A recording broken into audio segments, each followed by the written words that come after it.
अस्सलाम वालेकुम जी, this is Talat Ashraf Zia. आज की वीडियो में हम लोग डिस्कस करेंगे कि वो कौन सी ऐसी फील्ड्स हैं अदर देन गवर्नमेंट एमबीबीएस या बीडीएस के जो बच्चे परसू कर सकते हैं। वो कौन कौन सी ऑप्शंस हैं जिनको एक्सप्लोर किया जा सकता है बाय प्री मेडिकल स्टूडेंट्स, उनके प्रोज क्या, उनके कॉन्स के, एडवांटेजेस डिसएडवांटेजेस को भी देखेंगे और कोशिश करेंगे कि ये वीडियो आपको एक बेहतर आइडिया और एनालिसिस करने में हेल्प करे।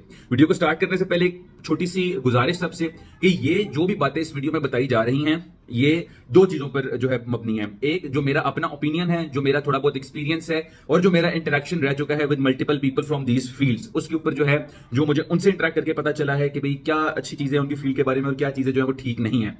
इसके अलावा ये भी बता दूं कि हमारी कंट्री को जो एक बहुत बड़ा मसला जो भी इस वक्त लाक है ना, दैट इज ओवर पॉपुलेशन। हमारी पॉपुलेशन जो है वो इंक्रीज करती जा रही है, जिसकी वजह से जो डिग्री होल्डर्स हैं वो भी इंक्रीज करते जा रहे हैं। हाउ एवर सैचुरेशन उतनी ज्यादा होती जा रही है क्योंकि जॉब्स हमारे पास इंक्रीज नहीं हो रही। इंक्रीज क्या, स्टैटिक है, और स्टैटिक के अलावा डिक्रीज की तरफ भी ट्रेंड कभी कभी आ जाता है क्योंकि जो इकोनॉमी है हमारी वो स्टेबल नहीं है। हमारा जो डॉलर है वो कभी स्टेबल नहीं रहता, इन्वेस्ट करने के लिए सेफ नहीं समझा जाता कंट्री को। तो इस वजह से बहुत सी चीजें हैं कि जिसकी वजह से जॉब स्टेबिलिटी नहीं है, जॉब्स इंक्रीज नहीं हो रही, जॉब स्टैटिक हैं, कभी कभी डिक्रीज हो जाती हैं, कभी कोई पावर प्लांट बंद हो गया, कभी कोई कहता है कि जी हमने इन्वेस्ट नहीं करना।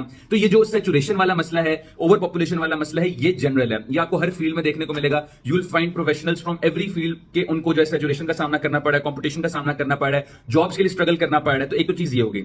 दूसरा, मेरा एक बड़ा सिंपल सा मानना है कि जो स्कोप होता है, बहुत से लोग ये पूछते हैं कि जी ऐसी फील्ड बताएं जिसका स्कोप बहुत है। मेरे नजदीक स्कोप फील्ड से ज्यादा इंसान का खुद होता है। अब कुछ लोग कहेंगे कि जी बात कहने में तो बड़ी अच्छी लगती है और बड़ी जी हैवी सेइंग है ये, लेकिन इसका जो है कोई ताल्लुक नहीं है।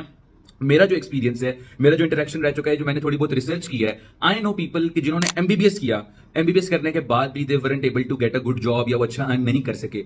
मुझे ऐसे लोगों का भी पता है कि जिन्होंने डीपीटी किया और वो जो है बहुत अच्छा करने लग गए, इवन एमबीबीएस डॉक्टर से भी ज्यादा उन्होंने अर्न किया, रिस्पेक्ट वाइज भी और सैलरी वाइज भी। तो आपको एक्सट्रीम्स हर जॉब के अंदर मिलती हैं। एक डॉक्टर जो है, जो एमबीबीएस आपका, उसमें आपको बहुत अच्छा परफॉर्म करने वाले लोग भी मिलेंगे, एक्सेल करने वाले लोग भी मिलेंगे और वो लोग भी मिलेंगे which are not being able to earn good. इसके अलावा डीपीटी है, फार्म डी है, बीडीएस है, हर फील्ड में आपको एक्सट्रीम्स मिलेंगी। You will find people on the top of their field doing very good, पैसे वाइज भी और रिस्पेक्ट वाइज भी, और आपको उसी फील्ड में ऐसे लोग भी मिलेंगे कि जो अच्छा नहीं कर रहे, जिनको जॉब्स नहीं मिल रही, जिनकी स्किल्स उतनी अच्छी नहीं है। तो बात वही आ जाती है कि स्कोप सिर्फ एक फील्ड कर लेने से आपका नहीं डिसाइड होता, आपकी अपनी कैपेबिलिटी क्या उस पर बड़ा होता है। क्योंकि अब जो हमारी डिमांड है ना इस आजकल के वक्त में, वो डिग्री के साथ साथ स्किल्स की भी है। You might be N MBBS doctor, you might be आप नर्सिंग के हो सकते हैं, आप किसी फील्ड के हो सकते हैं, लेकिन अगर आपके पास रेलेवेंट स्किल्स नहीं है, आपके पास कोई ऐसी चीज नहीं है जो आपको किसी दूसरे से डिफरेंशिएट कर रही है, तो you are not good then any other. Just having a degree from a government medical college या किसी अच्छे इंस्टीट्यूट से काफी नहीं होता। अगर आपके स्किल्स अच्छे हैं वो ज्यादा मैटर करता है, क्योंकि अल्टीमेटली किसी भी इंस्टीट्यूट को, चाहे वो गवर्नमेंट है या प्राइवेट, ऐसा बंदा चाहिए है जिसकी एक्सपर्टीज हो, जिसकी स्किल्स इतनी अच्छी हो, स्किल सेट्स इतने अच्छे हो कि वो उनको जो है अच्छा आउटपुट दे सके। इसके अलावा एक और चीज, चूंकि ये टॉपिक बड़ा चर्चा में रहता है कि MBBS is not the end of the world. बच्चों की और उनके पेरेंट्स की ऑब्सेशन जो एमबीबीएस के साथ है कि जी हमने डॉक्टर बनना ही बनना है और डॉक्टर का टैग अपने नाम के साथ लगाना है, मेरे नजदीक एक अच्छी सोच ये नहीं है। क्योंकि आप एक तो अपने बच्चे के ऊपर बर्डन पुट करें, if you are a parent, अगर आप बच्चे खुद है तो आप खुद पे इतना ज्यादा बर्डन पुट कर रहे हैं, आप इतनी ज्यादा हाई एक्सपेक्टेशंस रख रहे हैं कि जी डॉक्टर का टैग मुझे चाहिए। लेकिन बात फिर वही आती है, सैचुरेशन जैसे बाकी फील्ड्स में वैसे डॉक्टरी में भी बहुत ज्यादा है, जॉब्स के लिए स्ट्रगल यहां पे भी बहुत ज्यादा करना पड़ता है, इन्वेस्टमेंट यहां पे भी बहुत ज्यादा चाहिए, पढ़ाई यहां की भी बहुत डिफिकल्ट है। तो एमबीबीएस में होना, अगर आपकी ख्वाहिश है वेरी गुड, अगर आपका पैशन है वेरी गुड, बट अगर नहीं होता तो एक जिद बना लेना, जिद बनाना is a very bad thing. इसी तरह मेरा ये मानना है कि अगर आपके पास पैशन है किसी चीज का, may that be being an MBBS doctor, DPT करना है, डाइटिशियन बनना है, जो भी करना है, पैशन विंस ओवर एनीथिंग। कोई स्कोप, कोई कुछ नहीं। If you are passionate about something तो आप उसमें मैक्सिमम एक्सेल कर सकते हैं। जब आपको शौक होता है किसी चीज को करने का, आप उसमें ज्यादा एक्सेल करते हैं, आपकी ज्यादा इंटरेस्ट होती है और आप as compare to any other person जिसने खुद को फोर्स किया किसी फील्ड में, आप बहुत आगे जा सकते हैं। तो ये कुछ बेसिक चीजें जो हमें पता होनी चाहिए अबाउट व्हाट्स आपका जो फ्यूचर है, उसके लिए चीजें बड़ी इंपॉर्टेंट है जानना। अब अगर हम बात कर लेते हैं कि जी मुख्तलिफ फील्ड्स ऐसी कौन कौन सी हैं कि जिनको एक्सप्लोर किया जा सकता है। अव्वल तो हमारे चैनल के ऊपर ऑल्टरनेटिव फील्ड्स के ऊपर फील्ड्स अदर देन एमबीबीएस के नाम से एक प्लेलिस्ट मौजूद है, जिसमें मुख्तलिफ प्रोफेशनल्स और इंडिविजुअल स्टूडेंट्स, फार्म डी के, डीपीटी के और बाकी फील्ड्स के, उन्होंने प्रॉपर डेडिकेटेड वीडियोस बनाई अपनी फील्ड के ऊपर। एलिजिबिलिटी क्या है, जॉब्स का क्या सीन है, प्रोज क्या है, कॉन्स क्या है, सारों ने अपनी अपनी वीडियोस अलग बनाई है। लेकिन एक ही वीडियो, क्योंकि बच्चों की डिमांड बड़ी ज्यादा होती है, बच्चे हमसे पूछते बहुत ज्यादा है, तो एक ही वीडियो हम अपने ओपिनियन के हिसाब से, अपने एक्सपीरियंस के हिसाब से बता रहे हैं। इसमें शायद कुछ चीजें कुछ लोगों को ठीक ना लगे, वो आपका अपना ओपिनियन है। आप अगर मुझे करेक्ट करना चाहते हैं तो 100 बिस्मिल्लाह, आप जरूर कमेंट करके बताएंगे तला भी आपका ये पॉइंट जो है ना ये वैलिड नहीं है। लेकिन मैंने जैसे आपको बताया, एक मसला जो सैचुरेशन वाला है वो आपको हर फील्ड में मिलेगा। इसी तरह दूसरा कि जो एक डाइवर्सिटी है एक ही फील्ड के अंदर, कि एक बंदा बहुत अच्छा करे, एक बंदा जो है वो अच्छा नहीं कर पा रहा, ये भी आपको हर एक फील्ड में ही मिलेगा। तो इससे तो मेरा ख्याल है कि किसी को इख्तिलाफ नहीं होगा। बाकी आप किसी फील्ड से बिलोंग करते हो और आपको लगता है उसका स्कोप अच्छा है, सैलरी अच्छी है, उसकी रिस्पेक्ट बड़ी ज्यादा, उसका जो है अपॉर्चुनिटीज बहुत ज्यादा, तो आप जरूर कमेंट सेक्शन में बताएं और मैं जरूर उस कमेंट को पिन भी करूंगा ताकि बच्चों को आइडिया हो कि ये फील्ड्स भी जो हैं ये इनको एक्सप्लोर किया जा सकता है। Now talking about the first thing, इस वीडियो को ना हमने दो हिस्सों में डिवाइड किया हुआ है, एक मेडिकल फील्ड्स हैं और एक नॉन मेडिकल फील्ड्स हैं। जो मेडिकल फील्ड्स आ जाती हैं other than government MBBS and BDS, सबसे पहले हम रखते हैं एमबीबीएस फ्रॉम अब्रॉड को। अब एमबीबीएस फ्रॉम अब्रॉड में आ जाती हैं चाइना है और ये सेंट्रल एशियन स्टेट्स जो कि रशिया के वो ब्रैकेट के अंदर ही फॉल करते हैं, वो आ जाते हैं। फिर और भी मुख्तलिफ कंट्रीज हैं जो कि एमबीबीएस ऑफर करती हैं। अब इसके प्रोज में जो एक चीज आती है वो ये होती है कि जो लोग बड़े ऑब्सेस्ड होते हैं पेरेंट्स बच्चे के डॉक्टर ही बनना है, प्राइवेट वो अफोर्ड नहीं कर सकते क्योंकि प्राइवेट की फीसों का आप लोगों को काफी बेहतर पता होगा, वो मैं इसमें डिस्कस भी करूंगा। तो ये रिलेटिवली अगर आप इसकी tuition fee, hostel fee, mess fee को देखें और कंपेयर करें विद प्राइवेट, तो ये रिलेटिवली उससे कम होती है। इसी तरह international universities relatively have better facilities और वहां पे ये भी होता है कि आपको एक्सपोजर मिलता है, आपके पास इंडियन स्टूडेंट्स हैं, बांग्लादेशी स्टूडेंट्स हैं, नेपाली स्टूडेंट्स हैं, यूरोपियन स्टूडेंट्स हैं, आपको उनसे इंटरेक्ट करने का मौका मिलता है, नया कुछ सीखने का मिलता है और वो सारा कुछ उसका आपको आइडिया है। हाउएवर इसके जो डिसएडवांटेजेस हैं एमबीबीएस फ्रॉम अब्रॉड के, वो नंबर 1 इज कि आप अपनी कंट्री से बाहर हैं, अपनी फैमिली से दूर हैं, तो लोगों को एडजस्ट करना मुश्किल होता है। इसके अलावा सिक्योरिटी इश्यूज होते हैं आपको कुछ कंट्रीज में। फॉर एग्जांपल आपको अगर याद हो तो किर्गिस्तान के अंदर भी कुछ महीनों पहले जो है एक वो स्कैंडल कह लें, वो सारा हुआ था कि जी जो स्टूडेंट्स हैं हमारे अब्रॉड वाले पाकिस्तान के और बाकी कंट्रीज के, उनको काफी टारगेट किया गया और हमने तो सुना था कि काफी ज्यादा किलिंग्स भी हुई थी उसमें। इसके अलावा स्कैमर्स और एजेंट्स, अब हर बंदा जो है उसने अपनी एक कंसल्टेंसी फर्म बनाई हुई है, उसने जो है बच्चों को कहा है कि जी हम आपको लेके जाएंगे, स्कॉलरशिप मिलेगी, ये है वो है, और ऐसे करते करते बहुत से बच्चे हमारे पास आते हैं कि जी स्कैम हो गया, बताएं हम क्या करें। और उसके बाद कोई तरीका होता नहीं ट्राई करने का क्योंकि वो स्कैमर पैसे लेके भाग जाते हैं, नंबर अपना जो है वो सिम चेंज कर लेते हैं और उसके बाद आप कुछ कर नहीं सकते। और इसके अलावा जो एक मेजर ऑब्स्टेकल होता है बच्चों के लिए वो होता है एनआरई या एनएलई वाला, कि वो बच्चे अगर तो वापस आना चाहते हैं, एक आपके पास पाथवे होता है कि आप वहीं से एमएलई करें, प्लैब करें, एएमसी का एग्जाम दें और अब्रॉड चले जाए अपनी स्पेशलाइजेशन के लिए। और दूसरा ये होता है कि अगर आपने पाकिस्तान वापस आना है तो पाकिस्तान में एक लाइसेंस हासिल करने के लिए डॉक्टरी का, कि आप यहां पे प्रैक्टिस कर सकें, आपको एक एडिशनल एग्जाम देना पड़ता है जो यहां के ग्रेजुएट्स को नहीं देना पड़ता, जिसको एनएलई या एनआरई कहते हैं।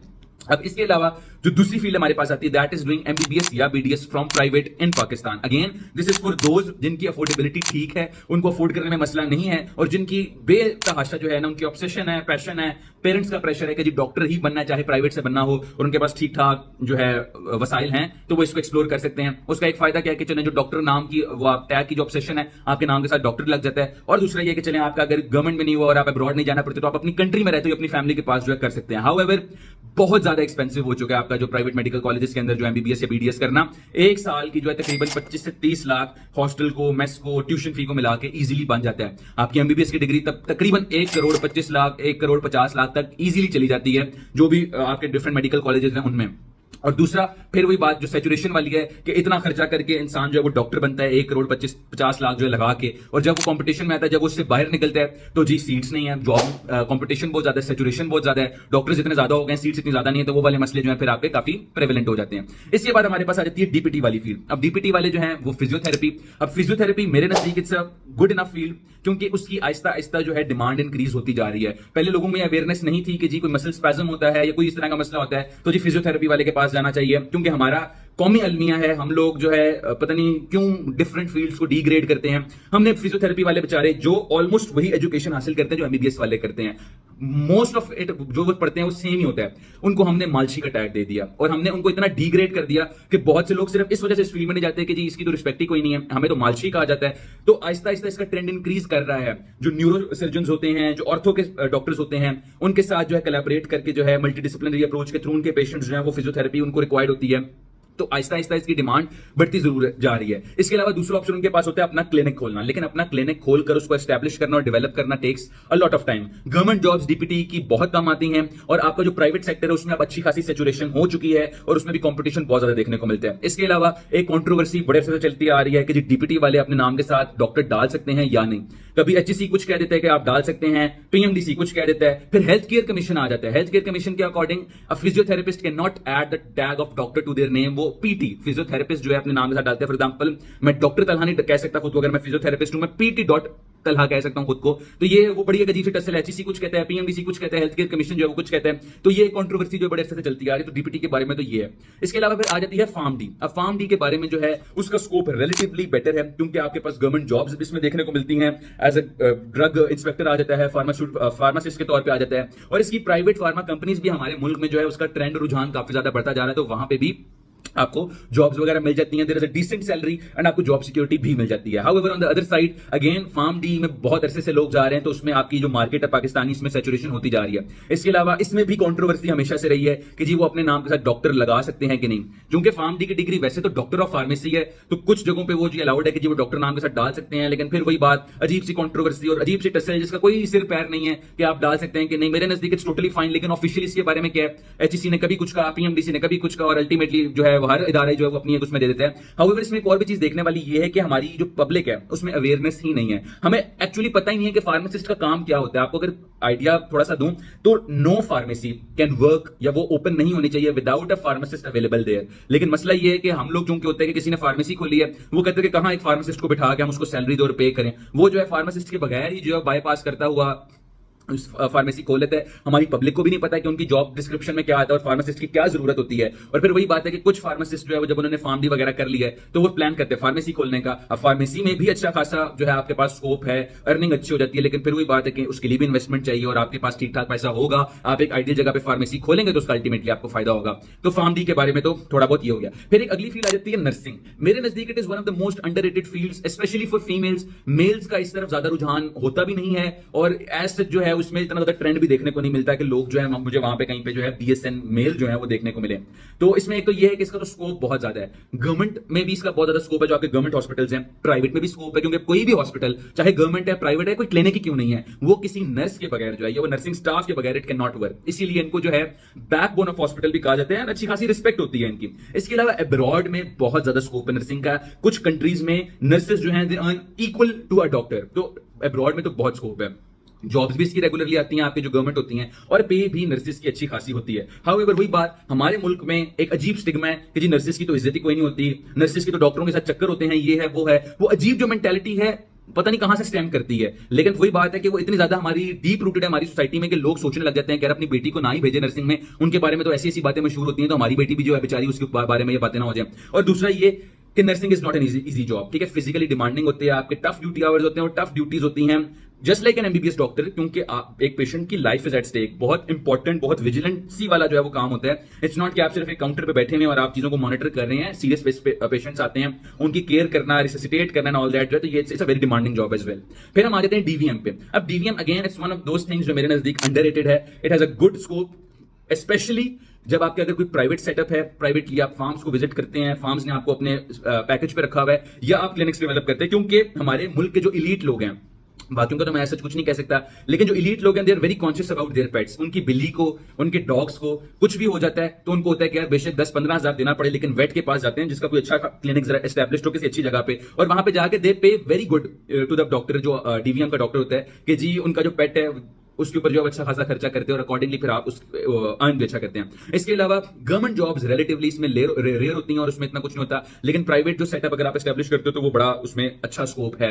इसी तरह लोग बहुत कॉन्शियस होते हैं अबाउट देयर लाइफ स्टॉक्स। अब किसी ने अगर एक पोल्ट्री फार्म खोला हुआ है, किसी ने ढेर सारी जो है वो भैंसें वगैरह रखी नहीं और सारा कुछ जो है, अब वो जो है अच्छी खासी इन्वेस्टमेंट होती है। ऐसा नहीं है कि उनकी कोई एक बीमारी हो गई है किसी एक भैंस को, या कोई जो है वो वायरस जो है फैल गया मुर्गियों के अंदर, तो ऐसा नहीं है कि वो अल्लाह अल्लाह खैर सल्लाह पे चलने देंगे। वो डॉक्टर्स को हायर करते हैं कि आप आए, इनको वैक्सीनेशन करें, आप इनको देखें, इनको ट्रीट करें, दवाइयां दें, टीके लगाएं, ताकि जो है वो जो उन्होंने इतनी इन्वेस्टमेंट की हुई अपने फार्म्स के ऊपर, अपने लाइफ स्टॉक के ऊपर, ये ना हो कि वो एक कोई बीमारी है उनका जो वहां पे लॉस हो जाए और वो जो बिल्कुल ही जीरो होकर रह जाए। तो लोग इसमें काफी करते हैं। बट अगेन जहां पे इतने एडवांटेजेस हैं, सबसे बड़ा मेरे नजदीक जो इसका सैड पॉइंट आप कह लें या बड़ा डिसएडवांटेज, तो खैर मैं नहीं कहूंगा, क्योंकि वही बात है कि हमारी सोचें गलत हैं, हम लोग सोचते ही गलत हैं कि जी एक बंदे ने डीवीएम किया, उसने, हम जहां पे इंसानों के बारे में एमबीबीएस में पढ़ते हैं कि जी एक इंसान की एनाटॉमी ऐसी है, उसके अंदर ये होता है वो होता है, तमाम इंसानों का सेम होता है। एक डीवीएम करने वाला बच्चा जो है वो जितने भी एनिमल्स हैं, चाहे वो भैंस वगैरह है या वो बेशक टाइगर है, डियर है, जितने भी एनिमल्स हैं, उन सब की एनाटॉमी पढ़ते हैं, उन सब के बारे में पढ़ता है कि उनका जो है ये सिस्टम कैसा है, वो सिस्टम कैसा है। तो मेरे नजदीक तो वो ज्यादा एक डिमांडिंग चीज है। लेकिन हम एंड पे क्या कहते हैं, जी डंगर डॉक्टर है। गंदी सोच, हमारी नीच सोच, और वेरी डीप रूटेड अगेन कि हम लोग शुगल में अगर ऐसी बातें करते हैं, लेकिन जो बंदा ये चीजें परसू कर रहा है, जो ये जॉब कर रहा है, जो ये फील्ड कर रहा है, वो डिसहार्ट हो जाता है कि यार देखो यहाँ पे तो इज्जत ही कोई नहीं, इतना हमें पढ़ना पड़ता है, अच्छा खासा पढ़ना पड़ता है, आप जो भी फील्ड ज्वाइन करते हैं, लेकिन एंड में वही आ जाता है कि जी ये तो फलाना डॉक्टर आ गया, माछी आ गया, वो आ गया। इसी तरह सैचुरेशन ऑफ डीवीएम में भी इंक्रीज होती जा रही है, आहिस्ता आहिस्ता लोगों का जो ट्रेंड है वो बढ़ता जा रहा है, और वही है कि फिर आपका जो है वहां पे कॉम्पिटिशन इंक्रीज होता जा रहा है। और फिर उसमें ये होती है कि हमारे भी हाँ ना एक थोड़ा सा ये भी मसला है कि जहां पे लोग कुछ बहुत कॉन्शियस होते हैं about their pets and lifestyle, कुछ होते हैं कि उनको होता है कि यार की डॉक्टर को खर्चा देना है, आप भी जाओ कोई दवाई पकड़ ली और अपने जो है वो उनको जो उनके मवेशी वगैरह होते हैं उनको देने लग जाते हैं। उनको होता है कि बाईपास करें, जैसे फार्मेसी वाले फार्मासिस्ट को बाईपास करके खुद ही सारा चलाते रहते हैं। कुछ लोगों की ये भी सोच होती है कि क्यों यार एक डॉक्टर को हमने पैसे देने डीवीएम वाले को, हम जो है ना खुद ही दवाई लेके खुद ही शुरू कर देते हैं। तो वो जो अभी उस तरह से अवेयरनेस है ही नहीं, और हम लोग चूंकि हर चीज में होता है कि जुगाड़ लगा लें, बचत कर लें, तो हम फिर इस साइड पे जो है ना इन्वेस्ट करते ही नहीं है। फिर अगली जो चीज आ जाती है that is AHS, allied health sciences. अब अलाइड हेल्थ साइंसेज में मल्टीपल डिसिप्लिन्स आते हैं, जिसमें ओटीटी है, एमएलटी है, एमआईटी है, रेडियोलॉजी है, और बहुत ज्यादा तकरीबन 15-20 और इवन में भी मोर जो है इसके अंदर जो है वो चीजें आ जाती हैं। एक चीज हमें जो इसके बारे में पता होनी चाहिए वो ये है कि पाकिस्तान में रिलेटिवली इनका इतना स्कोप नहीं है, अब्रॉड में बहुत ज्यादा स्कोप है, क्योंकि अब्रॉड वालों को इनकी इंपॉर्टेंस का पता है। हमने जैसे मैंने वही बताया ना कि हम लोग बाईपास करने की कोशिश करते हैं, हमें होता है कि यार क्यों एक एक्स्ट्रा बंदा रखना जॉब के लिए जब फलां बंदा काम कर सकता है। तो हम बजाय कि कोई स्किल्ड प्रोफेशनल जिसको हमें ज्यादा पे करना पड़े, हम अनस्किल्ड बंदा जो है विदाउट डिग्री हम उसको रख लेते हैं ताकि हमें कम पे करना पड़े और हमारा काम चल जाए। तो इसमें एक चीज ये आ जाती है कि इसका स्कोप जहां अब्रॉड पे बहुत ज्यादा है, पाकिस्तान में रिलेटिवली कम है। और वही बात है कि प्राइवेट लेवल पे इसका शायद थोड़ा बहुत स्कोप हो, जैसे ये एमएलटी वाले होते हैं या एमआईटी वाले हैं, रेडियोलॉजी वाले हैं। हमारे मुल्क में बहुत ज्यादा कॉन्सेप्ट है, प्राइवेट लैब्स बहुत ज्यादा होती हैं, जहां पे भी कोई गवर्नमेंट हॉस्पिटल है उसके आसपास ढेर सारी लैब्स होंगी, तो वहां पे रिलेटिवली इन लोगों को इजीली जॉब्स मिल जाती हैं। लेकिन फिर वही बात है कि ये बड़ी एक कोई वो इतनी वो रिलायबल चीज नहीं है कि मैं कहूंगा जी बड़ा ज्यादा उसमें वो आपका आ जाता है। इसी तरह ये है एक हमारी मिसकंसेप्शन भी है बच्चों की कि जी हमने एएचएस कर लिया, फॉर एग्जांपल मैंने बीएस एनेस्थीसिया कर लिया है तो मैं अपने आप को एनेस्थीसियोलॉजिस्ट कहला सकता हूं। तो ऐसा नहीं होता। अगर आपने कंसल्टेंट एनेस्थीसियोलॉजिस्ट बनना है, जैसे हमजा भाई बन रहे हैं, उसका तरीका ये होता है कि आपने एमबीबीएस करना होता है और फिर एनेस्थीसिया की फील्ड में स्पेशलाइजेशन करनी पड़ती है। कुछ लोग कहते हैं हमें अगर बीएस गायनेकोलॉजी हमने कर ली है, अब मुझे नहीं पता कि ऐसी कोई फील्ड एग्जिस्ट करती भी है कि नहीं, लेकिन अगर है ऐसी कोई फील्ड तो हम खुद को गायनेकोलॉजिस्ट कह सकते हैं। तो मेरा जो थोड़ा बहुत इसके बारे में जो आइडिया है मुझे वो ये है कि you can call yourself a consultant gynaecologist when you have done MBBS पहले, और फिर गायनी के अंदर आपने ट्रेनिंग की हुई जिसको हम एफसीपीएस या एमसीपीएस कहते हैं। जब आप एएचएस के अंदर कोई फील्ड करते हैं तो बेसिकली यू डूइंग लाइक इसको हम कैसे पुट करें, आप असिस्ट करने वाली जॉब कर रहे हैं कि एक कंसल्टेंट एनेस्थीसियोलॉजिस्ट अगर आपके साथ है तो एक बीएस एनेस्थीसिया वाला बच्चा जो है वो वहां पे मौजूद होगा जो उसकी सुपरविजन के अंडर देख रहा होगा चीजों को। You are not allowed to do anything independently, क्योंकि कल को अगर कोई मसला बनता है तो बीएस एनेस्थीसिया वाले को नहीं पूछा जाएगा, उसको पूछा जाएगा जो उसके ऊपर कंसल्टेंट एनेस्थीसिया वाला बैठा होगा। तो एक तो ये थोड़ा कॉन्सेप्ट जो है। इसके अलावा हमारे एएचएस के अंदर इतनी ज्यादा फील्ड्स आती हैं, इतनी ज्यादा इसके अंदर जो है वो वाइड स्प्रेड जो है चीजें अब आ चुकी हैं कि आपकी चॉइस बहुत मैटर करती है। मैं ये नहीं कहूंगा कि आप एएचएस के अंदर आप कोई भी चीज चूज कर लो तो वो चीज चल जाएगी। पाकिस्तान में कुछ चीजों का स्कोप है, कुछ का नहीं है। अब्रॉड में तो खैर इसका बहुत स्कोप है, लेकिन हमारे यहाँ हमने तो अपनी सेटिंग को देखना है ना, तो आपकी चॉइस बड़ी मैटर करती है कि आप किस चीज को चूज कर रहे हो, आगे उसकी क्या जॉब्स है और आगे उसका क्या सारा हिसाब किताब है। इसके अलावा फिर एएचएस में अगेन सैचुरेशन इंतहा से ज्यादा है। उसकी वजह यही है कि हर कोने खुदरे में जो है कोई यूनिवर्सिटी खुली हुई है जो कि आपको ओटीटी, एमएलटी, एमआईटी फलां का जो है आपको वो डिप्लोमा दी जा रही है, और वो इतने ज्यादा लोगों के पास अभी डिप्लोमास हो चुके हैं जितने की डिमांड हमारी मुल्क में या कंट्री में है ही नहीं। फिर वही बात है, रिस्पेक्ट वाला एलिमेंट आ जाता है। लोग जो है वो उस तरह से आपका जो एक माइंड बनाया होता है, क्योंकि एएचएस वाले बच्चे फॉर एग्जांपल कई से जो बच्चे एएचएस करते हैं उनका भी मेरिट बहुत ज्यादा होता है, 90+ जाके जो है उनका मेरिट होता है ऑलमोस्ट। लेकिन फिर वही बात है कि आप उनको देखें और आप किसी दूसरी उसी मेरिट वाले बच्चे को देखें तो उनके रिस्पेक्ट वाले एलिमेंट में बहुत ज्यादा फर्क हमें देखने को मिलता है। हमारी कौम में जो है वो कहा जाता है कि यार इसने एचएस किया भाई, ये क्या वो लाइक वो हमारी मेंटेलिटी वैसी नहीं है। इसके अलावा चूंकि हमारे मुल्क में हम इंपॉर्टेंस को रियलाइज नहीं करते तो हमारे जो पे पैकेजेस होते हैं वो भी उतने अच्छे नहीं होते। एंड आपको इस बात का पता होना चाहिए है कि AHS is not a shortcut. कुछ लोगों को लगता है कि जी एमबीबीएस में नहीं हुआ, हमने 4 साल का जो है एएचएस का कोर्स कर लिया एनेस्थीसिया में या इस तरह कुछ, तो हम जो अपने नाम के साथ डॉक्टर लगा के कंसल्टेंट बन जाएंगे, ऐसा नहीं है। एएचएस का स्कोप जो है वो डिफरेंट है। अलाइड हेल्थ साइंसेज इसको इसलिए कहा जाता है कि हेल्थ जो आपका एक मेन पिलर है जिसमें एमबीबीएस और ये नर्सिंग शर्सिंग वो सारा कुछ आता है,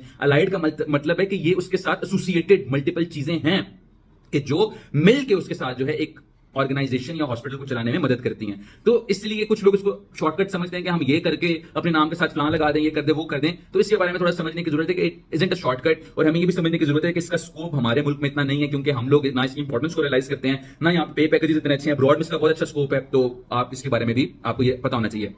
फिर से बात आ जाता है न्यूट्रिशन की फील्ड। अब न्यूट्रिशन के बारे में आहिस्ता आहिस्ता हमारे मुल्क में अगेन अवेयरनेस ग्रो कर रही है, क्योंकि हमारा एक तो जो लाइफस्टाइल है ना हमारी कौम का, वो ऐसा है कि हम खाएंगे ज्यादा लेकिन वर्जिश नहीं करेंगे, हम अपनी फिटनेस का ख्याल नहीं करेंगे, हेल्थ का ख्याल नहीं रखेंगे। अल्टीमेटली हमारे पेट इतना ज्यादा निकल आते हैं कि फिर हमें डाइट प्लान चाहिए होता है। अब हर किसी का मॉडिफाइड डाइट प्लान जो है वो एक डाइटिशियन या न्यूट्रिशनिस्ट ने देना होता है। इसी तरह जो एक न्यूट्रिशनिस्ट है उनके पास फ्लेक्सिबल वर्क ऑप्शन होते हैं, वो ऑनलाइन कंसल्टेशन दे सकते हैं, वो मल्टीपल हॉस्पिटल्स में वहां पे बैठ सकते हैं और कंसल्टेंसी दे सकते हैं। तो लाइक आपके पास ऑप्शंस तो होती हैं। हाउएवर डाइटिशियन के अंदर भी वही हमारे पास आ जाता है कि कंट्रोवर्सी है कि वो अपने नाम के साथ डॉक्टर लगा सकते हैं कि नहीं। एचईसी कुछ कहता है, पीएमडीसी कुछ कहता है, हेल्थ केयर कमीशन वाले कहते हैं कि वो अपने नाम के साथ डीआर नहीं, डॉक्टर नहीं लगा सकते, वो अपने नाम के साथ डीएन लगाएंगे, डाइटिशियन लगाएंगे। इसी तरह डाइटिशियन एंड जो न्यूट्रिशन है हमारा, उसमें भी सैचुरेशन अब अच्छी खासी इंक्रीज हो चुकी है बहुत अरसे से, चूंकि लोगों का ट्रेंड रहा है इसकी तरफ, एचएनडी और सारा उसकी तरफ जो है, तो वहां पे एक अच्छी प्रैक्टिस एस्टैब्लिश करना थोड़ा सा डिफिकल्ट है, नॉट इम्पॉसिबल अगेन, लेकिन saturation like any other field इसमें भी काफी ज्यादा है। और हमारी वही बात, कॉम जहां पे फार्मेसी वाले फार्मासिस्ट को स्किप करते हैं,